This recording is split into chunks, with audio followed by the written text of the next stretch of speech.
Salut à toutes, salut à tous, bienvenue en direct sur le Phocéen pour un nouveau talk show. On est de retour après cette trêve internationale et vous allez le voir, on va pas lâcher, là il y a 10 matchs qui s'enchaînent. On va tout de suite regarder le sommaire de cette émission avec Thauvin qui a peu joué encore une fois en équipe de France. On va se poser des questions autour de son cas, contrairement à Mandanda qui lui a disputé les 2 rencontres. Est-il revenu à son meilleur niveau ? Les matchs vont s'enchaîner, je vous le disais, un calendrier infernal jusqu'à Noël, avec évidemment beaucoup de commentaires à faire là-dessus. Et le premier d'entre eux, c'est Bordeaux, le fameux match où l'OM ne gagne jamais. Avec moi autour de la table, Kevin Kribisch qui est avec moi. Salut Kevin. Salut à tous. Je sais pas si tu as suivi la Talk Academy, mais on arrive bientôt sur la finale et tu seras avec nous en plateau pour cette grande finale. Avec plaisir, oui, j'ai suivi. C'est d'un très bon niveau cette année, donc c'est cool. À côté de toi, Babou, Fabrice Celeski, l'habitué du jeudi, le tacticien hors pair. Comment il va ? Il va bien, ça va. Ça va ? Ouais. Même avec l'élimination italienne là, de la semaine ? C'est difficile à digérer quand même, hein. Enfin toujours pas digéré. Celeski, on va pas dire que c'est... Mais c'est bon, pas polonais quoi. Le seul point positif là-dessus, c'est qu'au moins il y aura plus cet entraîneur et ça ira mieux après ça. Ventura. Ventura. Romain Canuti, qui lui aussi a un nom italien mais qui s'en fout un peu de la squadra. Il limite plus pour la Suède, ouais. Comment ça va ? C'est pas bon. Ça va. Et à côté de toi, Karim Attab, Maritima Media, qui nous fait le plaisir d'être avec nous. Oui, Romain. Karim, les enfants et Attab. On ne lui a jamais fait ce type de blague. C'est en plus ce qui est énorme, c'est qu'avant l'émission, il nous dit j'ai une blague sur Karim, je tiens à la faire pendant l'émission. Une vanne, Sergueï sort de ce corps. Voilà, c'est tout ce que je peux te dire. Bonsoir tout le monde. On commence avec une breaking news. Vous avez vu ce qui est tombé là ces dernières minutes avec la grosse blessure de Bouba Kamara. On savait qu'il était rentré un peu diminué du stage avec les U19 et là l'OM a officialisé son absence. 6 semaines, on le verra plus donc jusqu'en 2018. Tiens Karim, ça va commencer à être problématique pour Rudy Garcia qui a aussi perdu Certic dans ce secteur de jeu. Certic, Evra qui a quitté le club. Oui, en termes de milieu récupérateur, ça commence à être compliqué. Il va falloir que Luis Gustavo range la boîte à carton parce que ça risque de s'enchaîner. Il y a pas mal de matchs. On peut penser à la Ligue Europa par rapport à Bouba, même s'il était suspendu pour le prochain match. Mais bon, c'est vraiment une mauvaise opération pour l'Olympique de Marseille, une mauvaise période. Kevin, c'est quoi là les solutions qui restent à Garcia pour son double milieu là, ces 2 récupérateurs Je pense que c'est Sanson, hein. Moi la première idée qui me vient ça va être Sanson aligné avec Zambo Anguissa pour dimanche. Voilà, pour dimanche et peut-être dans les quelques matchs à venir, mais bon, par rapport au carton comme je disais, si Gustavo prend beaucoup de cartons, ça sera sûrement Sanson le remplaçant à ce poste là. Après à moins qu'au mercato d'hiver on se penche sur le cas d'un 8 ou d'un 6, peut-être avoir peut-être plus un 6 parce que si on perd Bouba Kamara et Sartis c'est des vrais milieux défensifs, donc bon, peut-être se pencher dessus au mercato. Babou qui est penseur sur cette idée du mercato du 8. Babou qui a le prénom à l'envers de Bouba quand même. C'est vrai. Babou, ça fait plusieurs semaines que toi tu nous dis au mercato d'hiver que tu voudrais quand même qu'on se penche dans ce secteur. Ça peut être une opportunité aussi avec cette blessure. Bien sûr, c'est ce qu'il y a eu de positif en tout cas, le fait qu'on n'ait pas recruté, c'est que Zambo a un petit peu explosé, et puis implosé on va dire. Et pour l'instant c'est pas encore non plus énorme non plus, mais ça a laissé la place aussi à Bouba Kamara. J'ai été content de le voir là, mais je pense qu'au mercato, même si je sais que ça risque de boucher un peu à ce niveau là, mais je pense qu'il en faudra vraiment un, et notamment pour remplacer Luis Gustavo, parce que même sans tous ces blessés, quand Luis Gustavo n'est pas là, on a quand même... C'est difficile, hein. Je pense qu'on est partagé, on n'a pas tous la même équipe en tête, c'est que personne ne s'est réellement imposé sur ce poste-là. Romain, pour finir, la blessure de Camara, à titre personnel pour lui aussi ça va être un frein, non ? Bien sûr, mais il a le temps, ça faut pas dramatiser, il est très très jeune, donc ça faut qu'il se soigne bien, c'est la priorité. Après, vous parlez d'un renfort au mercato, normalement il devrait être rétabli au 1er janvier à date de l'ouverture du mercato, donc il faudrait peut-être plus se pencher sur le marché des jokers. Par exemple, un joueur à l'international ivoirien qui joue plus trop à Nice, qui est sur le retour, hein, je pense à toi Babou, il pourrait être recruté en tant que joker, le joker série. Joker avant le mercato ? Bah oui, tu peux. Non, il se passera rien. Évidemment que non, mais... Non, voilà. mais pas avec série, mais pas avec un autre non plus. Quoi. Ça peut être bon pour Maxime Lopez, hein, parce que c'est compliqué pour lui de se faire une place au milieu, et à un moment donné, il va y avoir dans la rotation, plus que Maxime Lopez. Hein. C'est vrai. Qu'est-ce que vous en pensez ? On attaque l'émission ? Allez, on commence avec Florian Thauvin. On a vu son temps de jeu en équipe de France une nouvelle fois très réduit, alors que Didier Deschamps évoquait la possibilité de le faire jouer davantage dans ce rassemblement. Tiens, d'ailleurs, ce sont les statistiques du temps de jeu en équipe de France. On a trouvé ça sur Twitter. C'est le compte Daily Mercato qui a sorti cette stat. On le salue. Et donc, sur toute l'année 2017. C'est sur toute l'année 2017. Merci Romain pour la précision.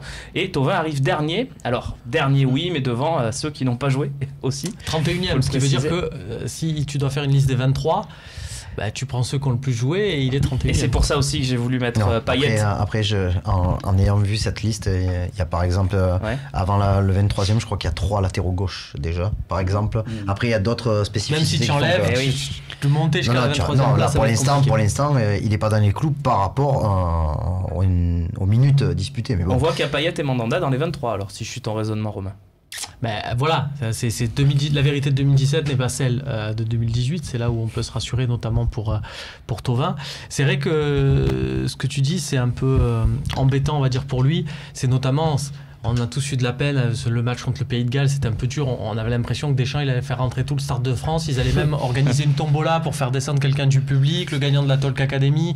Tous, ils allaient rentrer avant Thauvin, quoi. C'est ça qui était dérangeant. Heureusement qu'il y avait 6 changements, parce qu'il a pu finalement disputer quelques minutes. Mais je pense que c'est aussi à valeur de test.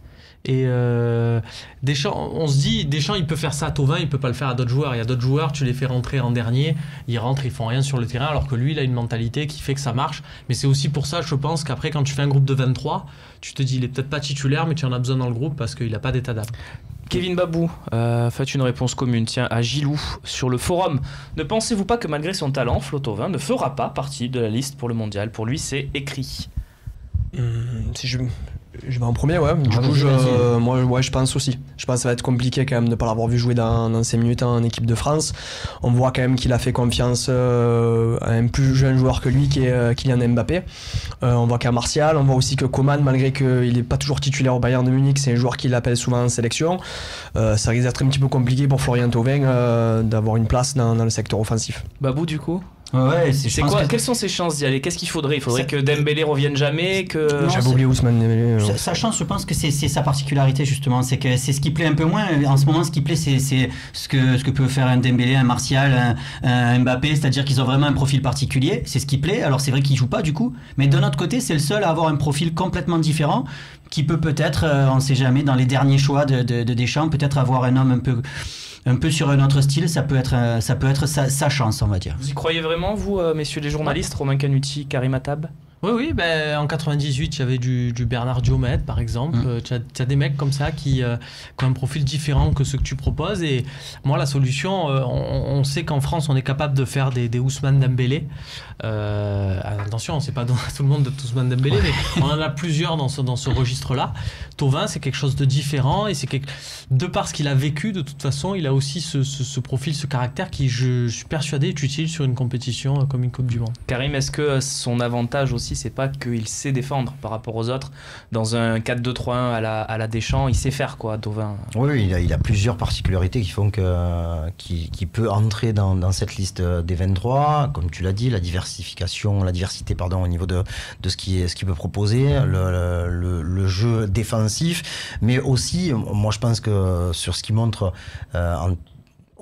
dans le championnat de France, dans un club comme l'Olympique de Marseille, où il revient quand même pas du néant, mais de pas loin, il a quand même réussi à, contrairement à Evra, à retourner l'opinion du public qui était quand même assez vindicative contre lui. Donc non, moi je pense que s'il continue comme ça à aligner les performances, je pense que pas tout le monde... Deschamps ne pourra pas prendre que des profils similaires. Si tu as Mbappé et Dembélé, c'est tout. Moi, Coman, c'est un peu le même style de joueur qui prend les espaces, la vitesse, qui dribble, qui va vite, mais bon, t'en as déjà 2, tu vas pas en avoir 50. Mais n'empêche que la conclusion est que Thauvin ne joue pas en équipe de France, c'est-à-dire qu'il le sélectionne et pour l'instant ne le fait pas jouer, donc c'est ça qui est surprenant quand même. C'est surtout surprenant par rapport à ce qu'avait dit Deschamps. Moi je pensais mais si on dit ça, on peut dire la même chose, c'est peut-être pire ce qui a été fait à Fekir. Parce que Fekir, que pas mal de gens mettent au plus haut niveau de la Ligue 1 aujourd'hui, par rapport à ce qu'il fait. Il marque beaucoup de buts, c'est mérité. Mais bon, en termes de temps de jeu, ça a été famélique aussi. Oui, d'ailleurs, on va revoir le tableau. Vous allez voir que juste au-dessus de Thauvin, c'est Nabil Fekir. Donc, il y a aussi Bakayoko, j'ai vu. Il y a Bakayoko qui est quand même titulaire à Chelsea, qui a quand même qui a joué la Ligue des Championnats avec Monaco, qui était un élément important, qui a même milieu défensif. Bon, peut-être qu'à son poste, c'est un peu plus compliqué avec Pogba.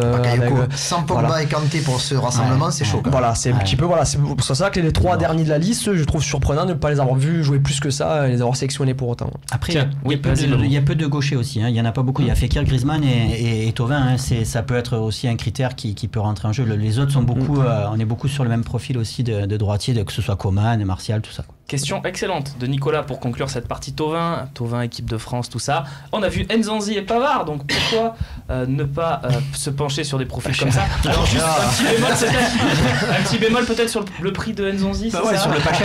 Mais Nzonzi, c'était au-dessus de 30 millions, je crois. C'est ça. C'est toujours cher.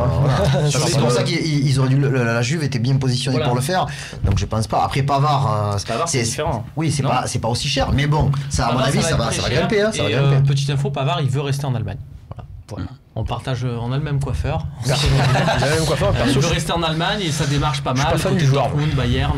T'es pas fan de Pavard? Non, pas du tout. Là, je trouve qu'on est en train de faire je sais pas quoi avec ce joueur. Une chimonda. Voilà, il faut se calmer, il faut voir.